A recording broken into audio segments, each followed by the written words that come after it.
Selamat pagi semuanya. Perkenalkan, kami dari Teknik Informatika Universitas Surabaya.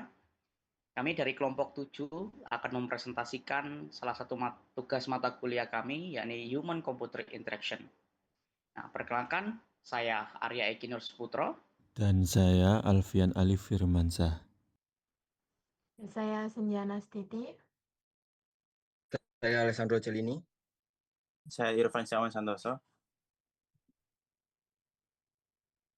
Oke, untuk selanjutnya kita akan masuk ke poin pertama yang akan kita presentasikan. Nah, kita ada 5 tugas yang akan kita presentasikan. Jadi kita fokusnya mengambil tema untuk menganalisa salah satu desain dari McDonald yang diberikan kepada kita. Kita akan menguji dengan 5 skenario.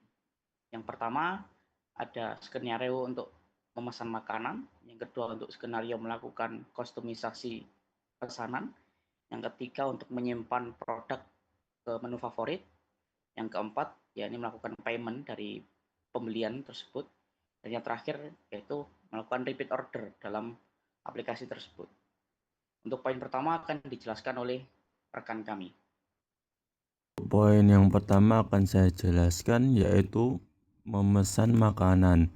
Isu yang dari tim kita dapatkan yaitu sistem tidak menyimpan data keranjang belanja. Ketika pengguna sudah menekan tombol 1 atau menambah 1 pada sebuah menu dan menekan tombol kembali untuk mencari menu lain, keranjang langsung tereset menjadi 0. Pengguna tidak memiliki kebebasan bernavigasi tanpa kehilangan data pesanannya. Yang kedua, tidak ada jalan pintas untuk check out cepat. Aturan heuristik yang melanggar tentang isu ini adalah user control and freedom, flexibility and efficiency of use. Rekomendasi dari tim kita adalah yang pertama, sistem wajib menyimpan item yang sudah ditambahkan ke keranjang meskipun pengguna berpindah-pindah halaman menu. Yang kedua, jika menekan tombol kembali, memang didesain untuk membatalkan pesanan. Yang mana ini didesain yang buruk. Sistem wajib memunculkan pop-up peringatan. Apakah Anda yakin ingin kembali? Item di keranjang Anda akan hangus. Yang ketiga, tambahkan tombol sekunder, misalnya tombol bergaris luar atau outline button bertuliskan buy now atau pesan langsung. Di sebelah atau di bawah tombol add to order, tombol ini akan membawa pengguna langsung melompat ke halaman pembayaran untuk item tersebut. Nah, selanjutnya pada poin kedua ini kami mengidentifikasi adanya masalah pada fitur kustomisasi pesanan, di mana saat itu pengguna tidak memiliki akses fleksibilitas untuk mengubah komponen menu sendiri, seperti tidak bisa custom.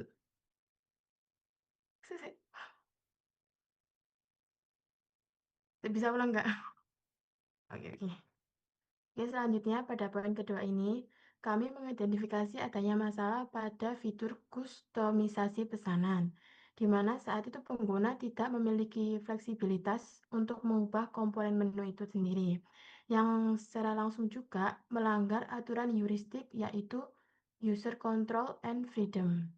Nah, sebagai solusinya, kelompok kami merekomendasikan penambahan fitur seperti kustomisasi pada halaman detail menu, seperti pemilihan minuman atau sambal menggunakan elemen UI seperti radio button untuk yang pilihannya tunggal dan drop down untuk yang pilihannya daftarnya panjang. Sehingga user sendiri bisa menentukan pilihan mereka seperti mengganti jenis minuman atau menentukan sedikit banyaknya sambal sampai mengurangi komponen bahan makanan tertentu sebelum pesanannya dimasukkan ke daftar keranjang.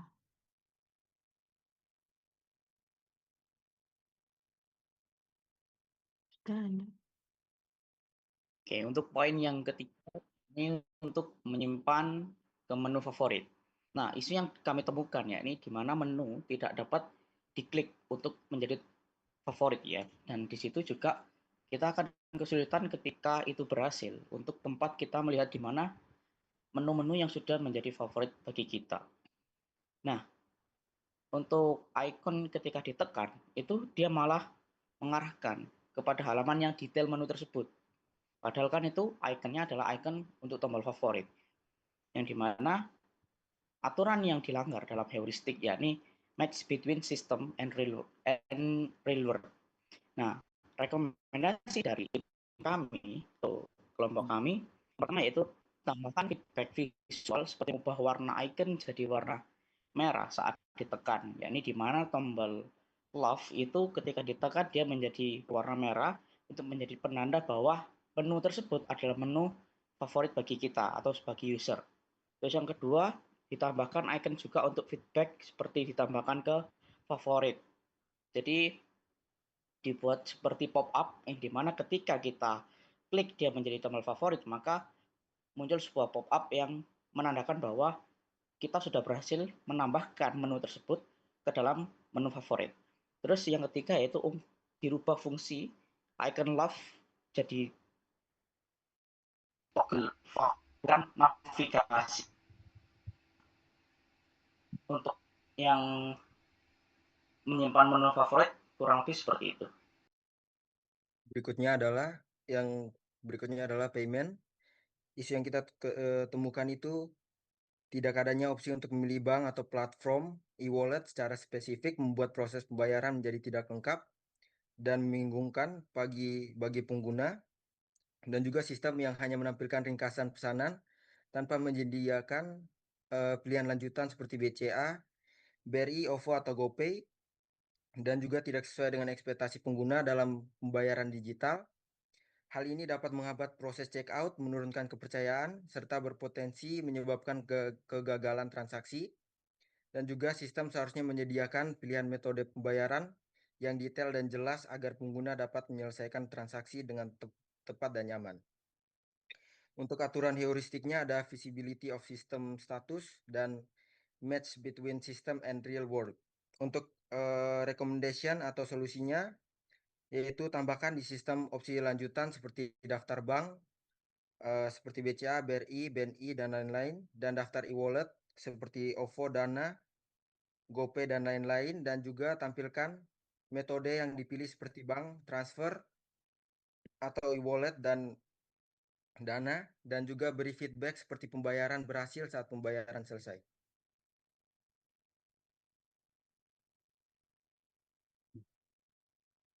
Baik, untuk yang kelima yaitu fitur memesan ulang makanan atau repeat order.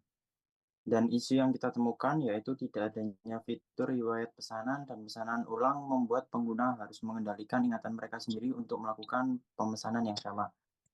Hal ini itu meningkatkan beban kognitif dan berpotensi menimbulkan kesalahan dalam memilih menu, seperti varian, ukuran, atau detail lainnya. Akibatnya, pengalaman pengguna menjadi kurang efisien, lebih lambat, dan tidak mendukung pencegahan kesalahan sistem. Jadi seharusnya membantu pengguna mengenali pilihan sebelumnya, bukan memaksa mereka untuk mengingat agar proses pemesanan lebih cepat, akurat, dan nyaman.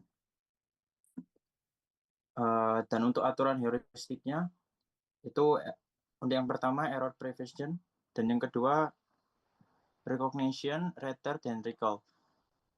Dan rekomendasi dari kita yaitu dengan menyediakan riwayat pesanan yang lengkap serta fitur pesanan lagi-lagi yang mudah diakses melalui menu di bottom bar. Jadi sistem dapat secara signifikan mengurangi ketergantungan pengguna pada ingatan pengguna. Bisa dengan cepat mengenali dan mengulangi pesanan sebelumnya tanpa harus mencari ulang atau mengingat detailnya. Hal ini tidak hanya menjaga kesalahan pemesanan, tetapi juga meningkatkan efisiensi, kenyamanan, dan kecepatan proses secara keseluruhan.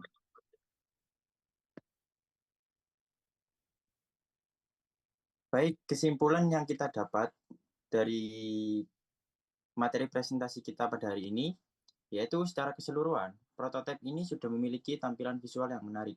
Namun, masih memiliki kelemahan serius dari sisi usability yang berpotensi mengganggu pengalaman pengguna secara signifikan. Masalah paling krusial terletak pada hilangnya data keranjang yang menunjukkan tidak adanya state persistence, serta ketidakadaan fitur riwayat pesanan dan reorder, yang membuat proses pemesanan menjadi tidak efisien dan membebani ingatan pengguna. Selain itu, sistem juga dinilai kurang fleksibel karena tidak menyediakan opsi kustomisasi, menu, dan pilihan metode pembayaran yang spesifik, sehingga tidak mencerminkan kebutuhan nyata pengguna. Minimnya, umpan balik visual pada elemen interaktif juga memperburuk kejelasan interaksi. Dan untuk perbaikan, sistem perlu memprioritaskan keandalan penyimpanan data, menambahkan fitur riwayat dan pesan ulang, serta meningkatkan fleksibilitas dan kejelasan interaksi. Pada akhirnya, desain yang baik bukan hanya soal estetika, tetapi bagaimana sistem mampu mempermudah, mempercepat, dan meminimalkan kesalahan dalam pengalaman pengguna.